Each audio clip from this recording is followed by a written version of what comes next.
So there I was in the middle of Texas, chasing back onto the front group for the 4th time when I had this thought. What makes the perfect gravel race course? Because I think that the current trend in gravel is harder is better, where if you survive, you win, because it's the spirit of gravel. But is that actually true? Does making a gravel race course harder make it better? I've raced through snow and sand and dust and mud and rivers and cliffs and single track. And to answer this question, we are in West Texas in a town called Sweetwater for the Rattlesnake Gravel Grinder to try to answer what makes the perfect gravel race course.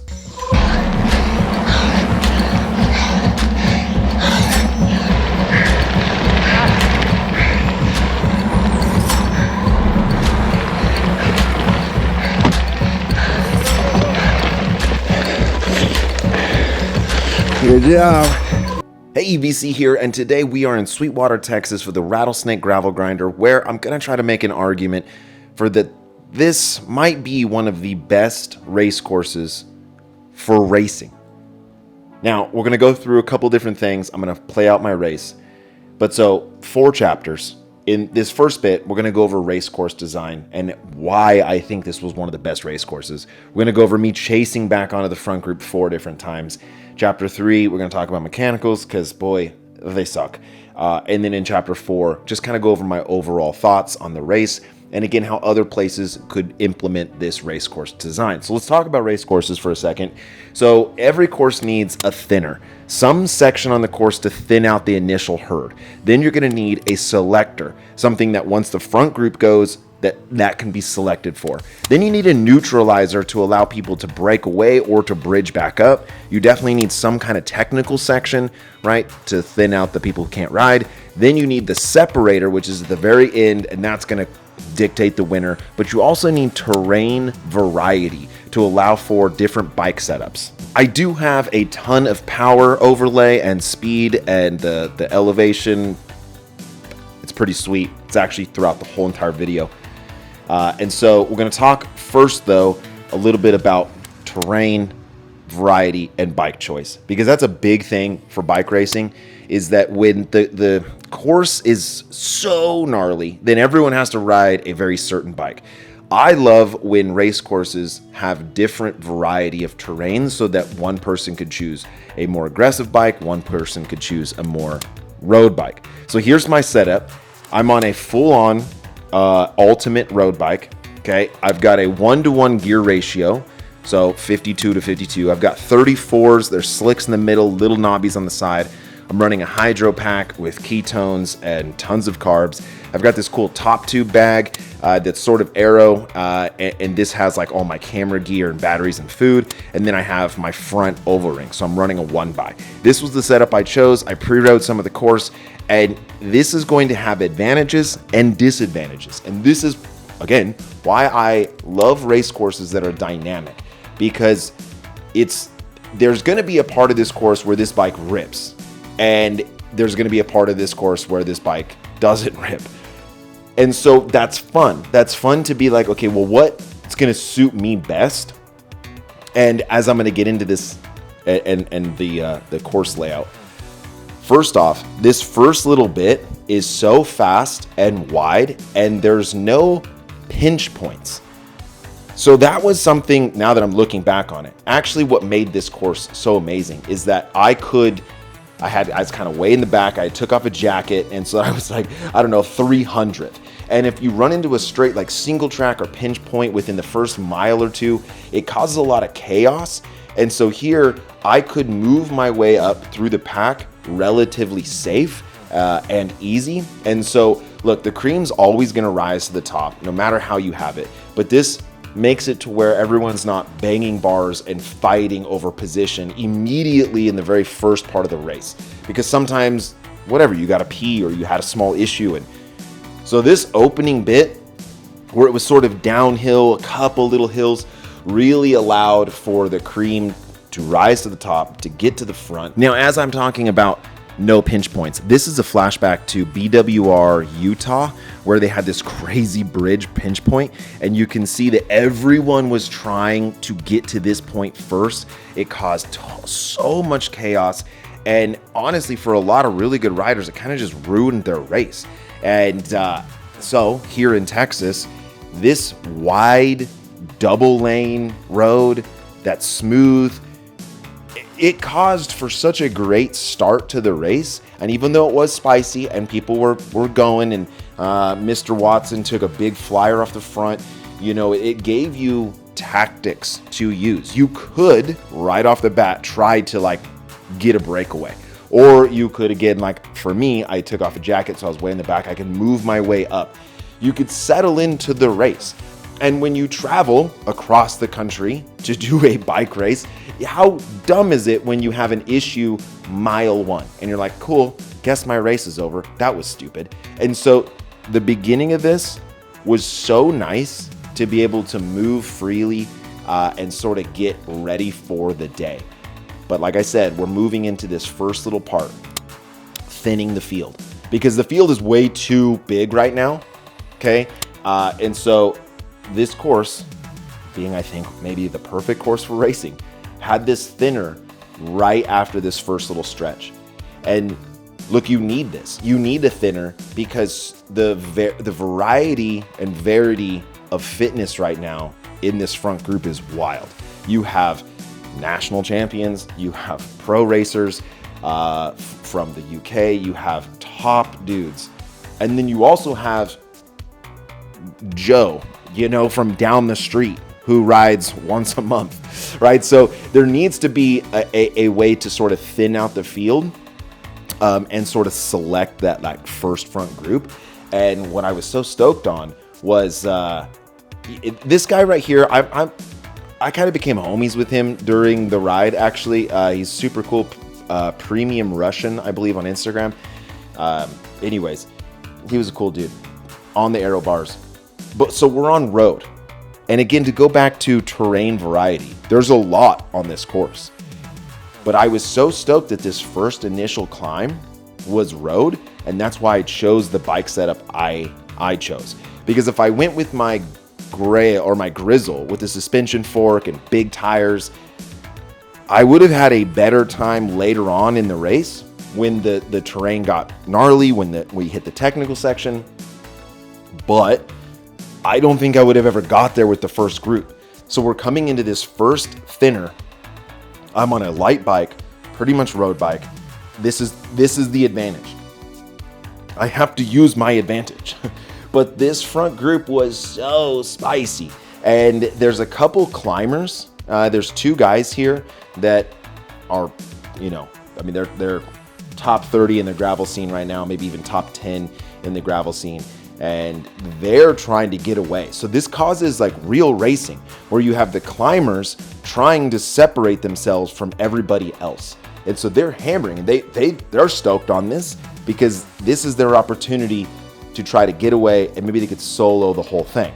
I am breathing through my butthole. I was doing everything I could to not lose the group. But again, we're so early on, we're only 10 miles into the race. I can't just completely detonate myself to stay with this front group. And right now, I've said this in the last bunch of videos, okay? I've put on weight, and so my power profile and my strategy has changed a lot. I can actually put down good power on the flats now. Before I couldn't. Look, we're at 15, 16%. I think it even ticks up to 17%. So the extra 25 pounds that I put on myself, I can feel them. Dude on an e-bike there, kind of weird. So I get to this guy who in my head I called Sneeko 1,000 times. And I'll show you because he looks just like the YouTuber guy, Sneeko. But you can see there's about 5 of us that have sort of fallen off the group. And I'm doing everything I can because the selection, the thinning of the herd is right here. Now there is a gap.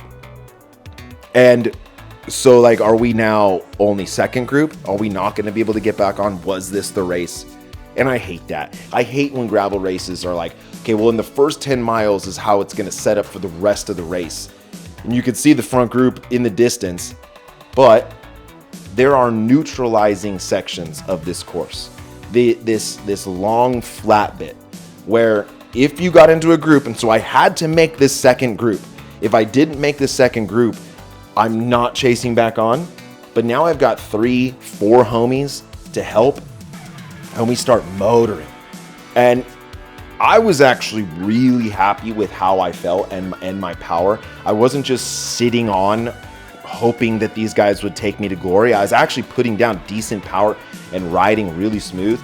And at this point, I kind of felt like, are we going to get back? Because if that front group starts rotating, boy, it's going to be difficult. So let's put our head down, let's bump fists with these homies, and let's work to close this gap, because this is our opportunity to get back to these climbing boys.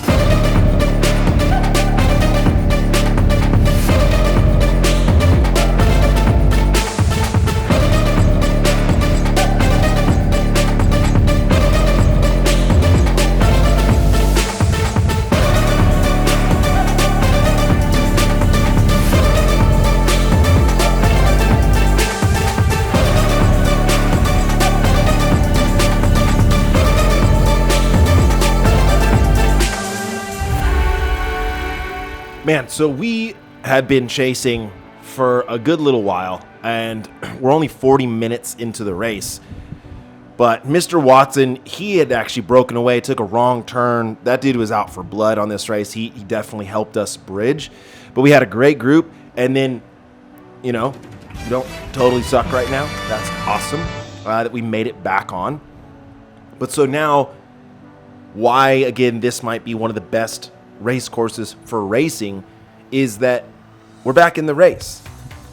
And so if it was a totally different course, maybe we never make it back on, and it's just a video about how I'm in the second group and I've never even seen the people in the front.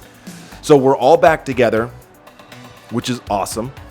And now I got to try to like survive the next blow. Okay. So in talking about this race course, okay, so the ability to move up, awesome, right? We hit that thinner section, sick. Bike choice is coming in clutch. We had the neutral flats, and then we're going into the next hurdle, the Selector. So we had the thinner, and now we're moving into the Selector, which is going to be the kind of the second real pivotal point of the race.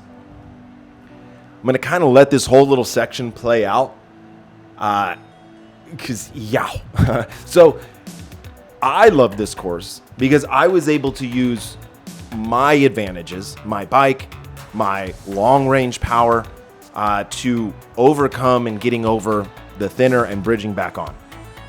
The climbers, you know, those boys, the light boys, well, they absolutely roasted us on that climb, but then kind of looked at each other and we were able to get back in. So they're pissed. They're like, the thick boys, the ones who eat too much, they're back on. And now we have another chance. And so if the course was just completely flat from start to finish, you know, you're not going to have any climbers come. There's not going to be a whole lot of tactics to play, which is kind of a bummer, right? So you want every person in the race on multiple different bikes to have advantages and disadvantages throughout the race, which allows for phenomenal racing. It also allows for someone who isn't a pro, who maybe doesn't train as much, who maybe this is their first gravel race or they're just getting into it, to feel somewhat competitive, like to feel that you're doing a good job. So we hit this Selector. Ugh. And it's, I mean, these boys on the front flying. And I'm doing my best to hold on to the group. Again, the guy in front, this tall dude in the blue, Sneeko is in my head, I called him.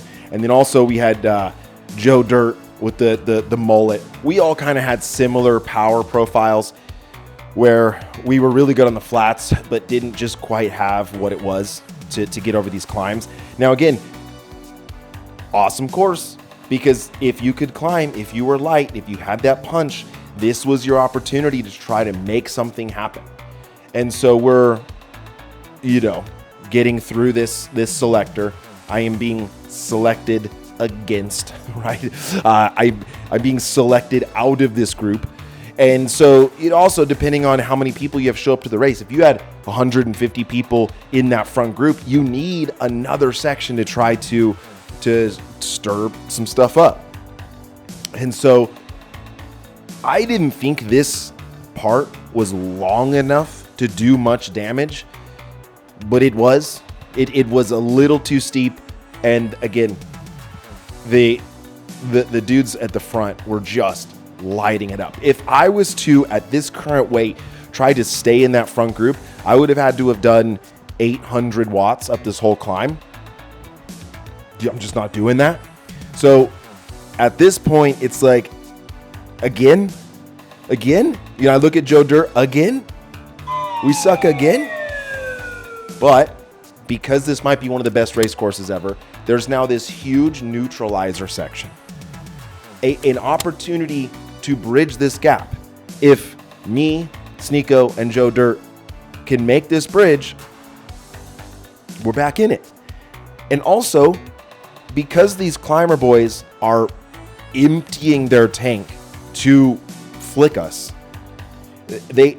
it's hard for them to keep up that same level of intensity on the flats.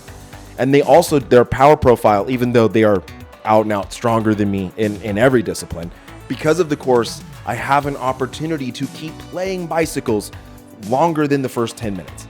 So, Joe Dirt, Sneeko, we bump fists. It's time to go. Let's chase this down, dude.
Oof, that was a big effort to get back on, but we did. And one of the guys, the tall guy, Sneeko, is who I call him.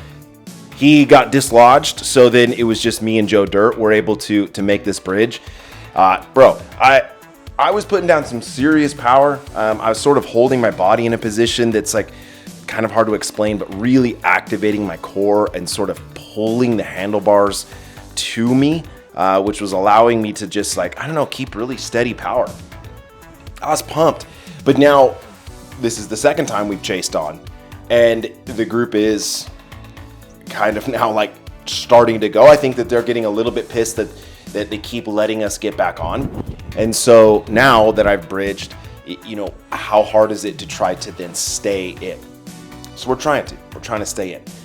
The pace starts to slow down a little bit, but not a whole lot. And again, why I wanted to make a video about like what makes a good race course, right? Despite what it looks like or where it is or any of the other things like venue, you know, how you travel, the other things to do in the area, those are kind of separate things I'll talk about later. But as a course that races, this has been one of the best that I've ever done because I'm getting to race, I'm getting to play bikes. Now, I had to change my GoPro battery, and right as I did that, they attacked on this road. I thought, okay, I'm gonna wait till the road comes because it's really hard to change the batteries while bumping around, and I have this media mod, so I have to like take the whole thing apart, put batteries in my mouth, so then I don't have a glove, right? I'm going OJ Simpson style here, and I was just sort of caught like on the back foot trying to change this GoPro battery. And then when it was getting into some of these like tighter sections, I wouldn't really call this technical, but the dirt here or the gravel is like really loose. And so my tires being borderline almost road tires, they're so fast until you go into these loose turns. So I was, told you at the very beginning, my bike is going to have advantages and disadvantages.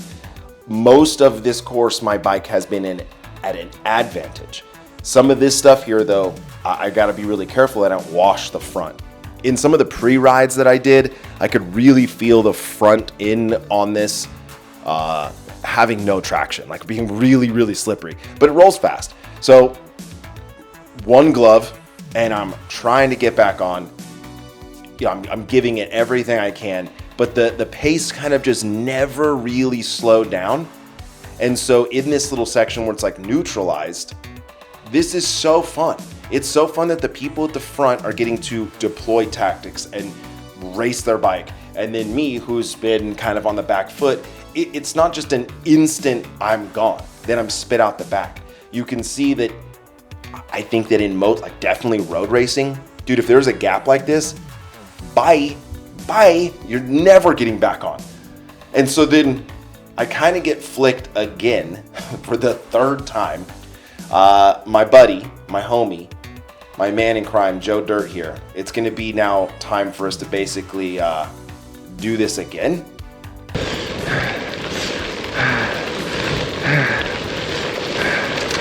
Again. Now, we don't need a really cool montage of me chasing back on because, dude, we do this. Me and Joe Dirt, we bridge gaps. Call us Bob the Builder because we're just building bridges. There's a joke in there somewhere, needs to be tweaked. So we're getting our way back onto the group for the third time.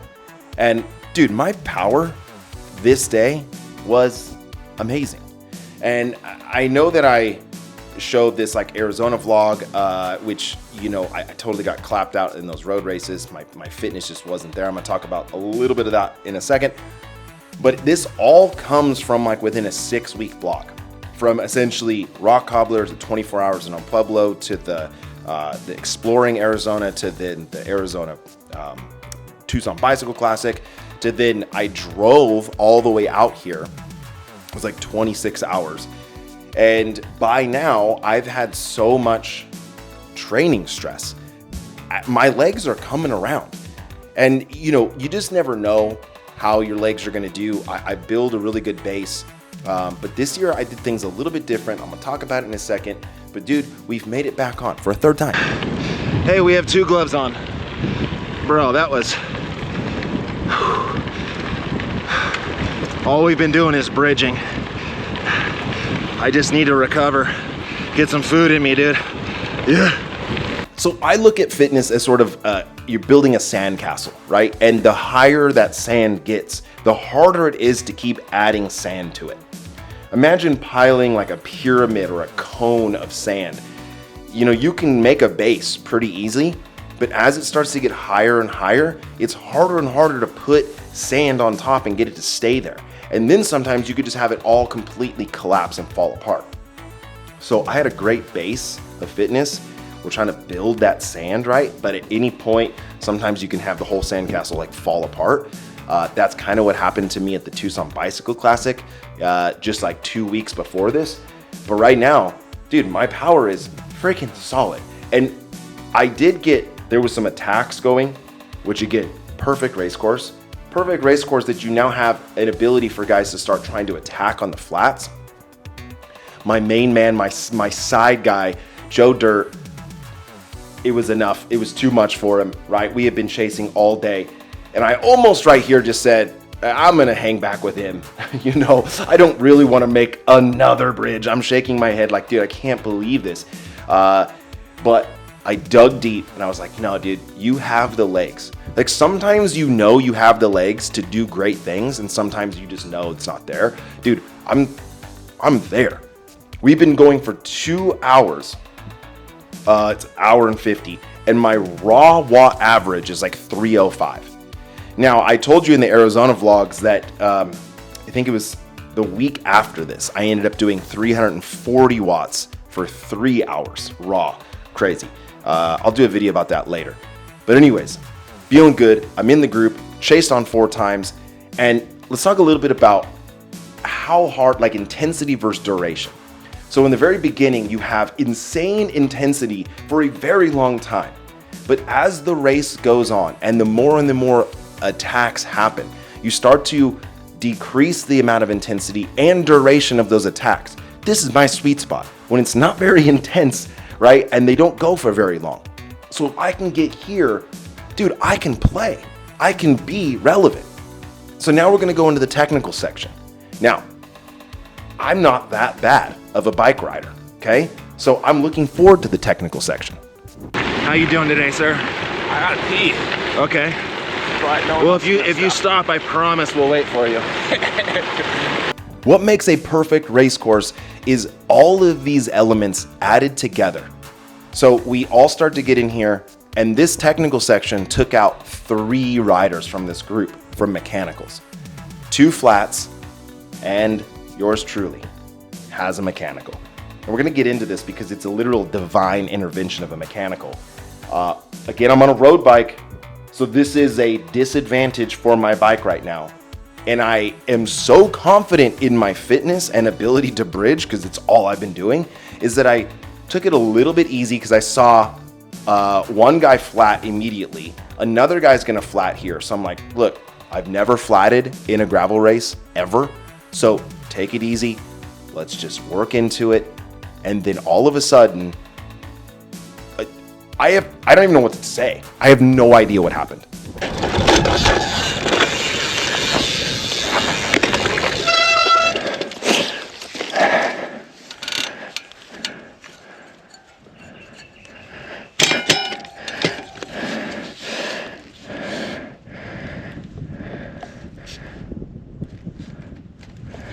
What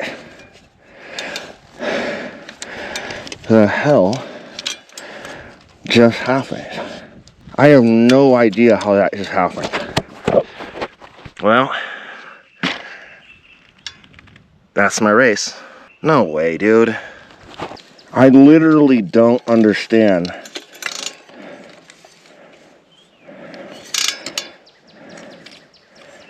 how that could have happened. Turns out Chris Angel comes and absolutely lights up my drivetrain, explodes it into pieces. That's the only way to explain what happened. I'm gonna try to explain what happened. My chain is off of the pulleys, but my chain didn't break and the pulleys didn't break. Think about that for a second. Nothing broke, but my chain is off of the pulleys. So I have to break my chain and re-thread it through. But we're going. I mean, try to explain to me how my chain came completely off the derailleur, out of the pulleys. I had to break my chain to put it back on. But how did it come off in the first place without breaking? The most fluke thing I've ever seen. I mean, let's look on the bright side. I'm still able to pedal, which is like a miracle. A miracle mechanical, but somehow a miracle fix. And I believe we're still 9th. So if I can just not get past, top 10's pretty good for a day where you have divine intervention on your chain. Really hard to shake the negativity out of my mind at the moment. Man, I am having a pity party. I'm having a pity rave, dude. It is absolutely popping off in my head. So we move into the final section, the separator, which if I had been in this front group, I would have loved this. Would I have been able to stay with the climber boys? Probably not, but boy, I would have loved the chance. Because this is where I thrive, at the very end of the race. So I do know what happened to my bike now that I've looked at it. I'm gonna talk about that in a second. But after having this mechanical, I'm really frustrated, right? Because I just don't even understand. Now, I'm not a very good bike mechanic, but I've done this 3 times now where I have divine interventions of mechanicals, and I fixed them. I fixed it. So then this guy comes. Remember I was telling you he's Sneeko. Okay, I want you to look at his face. Looks like Sneeko. Look at the helmets and glasses. Tell me that's not him. It's him. because I don't know people's names, and so in my head I just like give them names. You know, he was a great rider, phenomenal rider. Because of the mechanical, something had happened and I couldn't get into some of my taller gears. But it doesn't really matter. I was strong enough to get over that separator, over that climb. And so now I've been reunited with the band. Joe Dirt and Sneeko at it again. And are we gonna catch the front group? No way. But we are racing for top 10. And so we just start motoring. The rest of this race course is very, very simple. So what a phenomenal way to finish. So if you couldn't seal the deal in any of the other ways, like if you could just make the group, that's why I was kind of frustrated about what happened, is because, dude, if I could have just made it over that separator, I could have actually been relevant in this freaking race. I could have been racing for a podium. I really felt confident. But so right now it's just like, we're fist bumping, we're hyped, we're cool, we're chilling. We've got a little bit ways to go, but no big deal. Hey, as long as you don't have like a crazy piece of barbed wire go straight into your chain, right?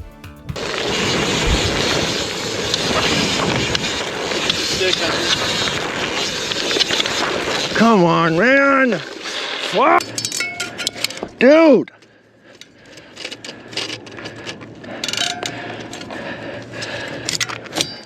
What the it happened again? Come on! Now, this is not complaining, because I have been the most luckiest. I guarantee you, I am the luckiest gravel racer there has ever been. I have flatted 0 times. I have never had a mechanical that has stopped me from, I've never DNF'd because of a mechanical. So I'm a lucky duck. It is very hard to be positive at the moment and not complain and like throw a full-on temper tantrum, but I'm still riding, and that's crazy to have these insane once-in-a-lifetime mechanicals back to back, and then I'm still riding. That's pretty cool, but it doesn't really feel like it in the moment. I was having a ripping day, man. All right, so I'm going to finish off, because there's not a whole lot more to talk about. I'm going to finish off with what actually happened to my bike, because I did find out what happened. I'm going to talk about why I think this is the my top three recommendations for gravel events in the year. And then just a little bit about my overall thoughts on life. So first off, this is the winner of the women's division. And dude, she is not like rolling it in. She is playing bikes. She is keeping me honest. She is racing me. She's attacking me. She's sitting on my wheel. She's playing the game.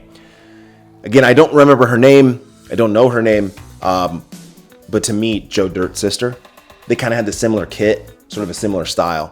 So that was in my head.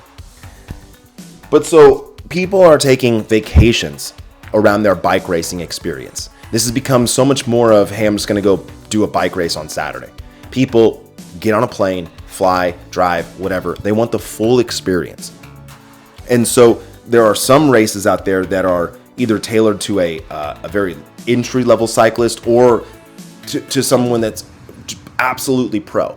And so to find that sweet spot where, you know, you could bring a group of friends, and regardless of the difference in fitness, everyone can have a good time.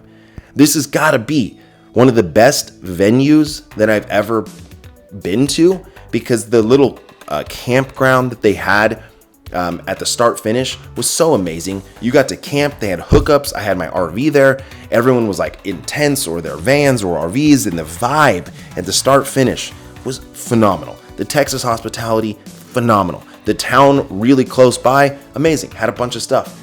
So it's easily accessible. Like, you can get to this town easy. You can drive. It's kind of centered, you know, obviously in the middle of America. And then the course offered up an ability for me to actually play bikes. Like, we're actually having a good time. Versus, so in Colorado, the Bighorn is probably the most beautiful race I've ever done, but it was a time trial, right? There was very little actual racing going on. And for someone who's just getting into bikes, probably too much. Like you might not even be able to complete the course regardless of how fast you go. Here, I guarantee that if you can ride 20 miles, you can do the 105-mile course. Because other than the separator section, where, you know, I wasn't a part of the front group at that point, that's a bit steep for sure. That is like the real big challenge. Outside of that though, I mean, you could just walk the thing and you're fine. You're going to have a blast. There isn't anything here where you need some serious skills or a serious bike or serious fitness. You can have a phenomenal weekend. And there were so many other activities leading up to this. There were all these like pre-rides and just like social rides, and everyone was vibing out. It was such a well-ran event, and with the venue and where you stayed, it's worth your trip. It's worth getting on a plane and flying out here to do this because of all the things I just mentioned. The start finish, the race course, the weather out here, the environment. It's phenomenal. This race course doesn't require you to be at the tip top of your fitness. And again, you never know what's going to happen with your fitness. Like you're not guaranteed to have good legs. Like you could get sick or things could happen. And if you've already had the trip booked and then all of a sudden you're staring down the barrel of like one of the hardest courses you've ever done, well, that's a bummer, right? That kind of takes it out of you. But with this, even on your worst day, you're going to be able to complete the course. And for the most part, you'll probably be able to like compete and play bikes, which is why I ride bikes. So I can play bikes. Now, going back to the mechanical. Imagine you're riding and your tire flies off your bike. Okay? Stay with me here. Your rim is still on. Your frame, your fork didn't break. The tire is still intact. Think about that. How is that possible? That's what happened with my chain. It somehow teleported off the pulleys with nothing breaking. So it took me so long to try to even understand what happened. Now, once I got home, I started investigating because I was like, is this a divine intervention? I don't understand. The screw that held in my upper oversized pulley had broke, but it stayed in, right? So one side is a gap.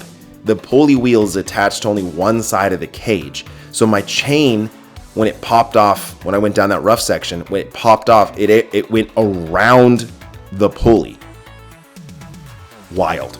So wild. I mean, I've never heard of that happening before. I've never seen that happen before. But again, lucky me that the screw stayed in place, that I could fix it. So, you know, then the second time, this piece of wire, dude, literally lodges into the chain and then it derailed it again. So it's not like it happened. I mean, it did happen twice, but there was just this freak little wire thing that got me. So I know I had two mechanicals that were totally crazy, but for the most part, very few people had mechanicals out here. The dirt, the surface, not that big of a deal, right? There's no like unbound flint rock that will just slice your tire anywhere, or like BWR where there's like crazy rocks embedded in the ground that you don't see and you just crush. So for the most part, I would say you're pretty safe on having a mechanical out here, which is, again, it gives you peace of mind. Like, oh, sweet, I get to like pay attention to the bike race and the event and not, is my bike going to explode at any moment? All right, we've got about 4 miles left. Really had to like switch my mindset because I was in a poopy place, dude. So my new goal is to pull 260 watt average, and we're right there. So, man, I feel impossibly amazing. You know, what could have been, but we're still having a really great day, and this is an amazing course. Good times. So I really appreciate you. I've got a lot of really cool projects coming up. I'm going to start doing some long form stuff. I think I'm going to have a full on like 2-hour sort of podcast thing over the top of this full race footage. And I've got a free ride coming up in Bass Lake. So if you're in the area at all, if you want to come out for a free ride, it's June 28th, 29th, 30th, 100% free, fully supported fondo. Check out on Instagram if you want more information on that. And yeah, got some really cool stuff coming up, and I've got my fitness right now so amazing because I built this base throughout this huge block. So I did show me getting totally clapped out at the stage race, but that was all part of a build. And I rode great here, you know, mechanicals happen, but I would say that this course is very low on the likelihood that you're gonna have a mechanical. I kind of just got like weirdly unlucky, but there's no like crazy unbound flint rock or like BWR hidden boulders. You know, you can pretty much race this thing and know for the most part you're not gonna have to deal with mechanicals because the surface is really good, the venue is really good, the staff amazing, everything about this event top notch. So if you're looking to maybe do your very first ever gravel race, or you want to take a vacation and kind of go on like a little trip, I would highly recommend putting this one on your calendar. So I appreciate you. I appreciate the Rattlesnake crew for having me out, having a great time. I hope to see you out at this event next year. I'm going to come out with my family. We're going to spend a whole week out here and just vibing and chilling. I want to do some like other pre-rides and like t-shirt rides. I want to be a little bit more involved with this event. I really want to get into more events. So like I said, I'm doing my free fondo. I'm going to do my own fondo at some point, like proper, like impossible routes status type thing. But this one is on my calendar. I hope to see you out there next year. And as always, thanks for watching. VC. Yeah. We got a good fish right here. We got catch it in the tank and take it deep.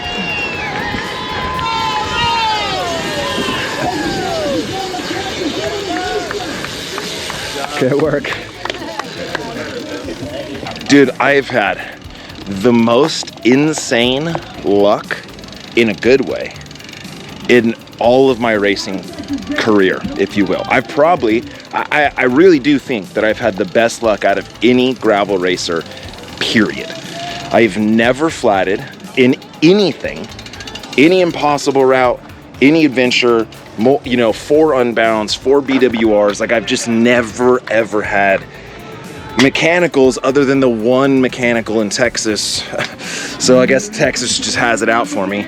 Outside of that, I've never had a mechanical that pulls me out of a race. And so, yes, did I have the most rarest, strangest mechanical ever twice? Yeah, but I could ride. I fixed it. And I'm the worst mechanic ever, but somehow I'm able to figure out how to fix divine interventions of mechanicals.